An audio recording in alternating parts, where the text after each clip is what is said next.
How to create Venmo account. Creating a Venmo account is actually quite simple to do. All you have to do is go ahead and then first of all make sure to launch the Venmo application over here. Now before you create an account, if you already have an account, you can tap on the login button from the bottom in order to log into your account.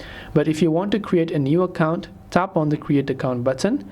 The first thing it will ask me is how will you use Venmo, personal, teen or business. Select your reason, tap on the get started.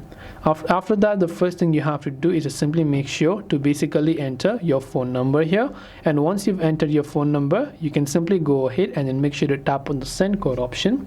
It will send a verification code to your phone number. Once you verify your phone number, you will be asked to enter a password and choose a password for yourself, and you can enter other credentials and go on with the following instructions to be able to create your Venmo account.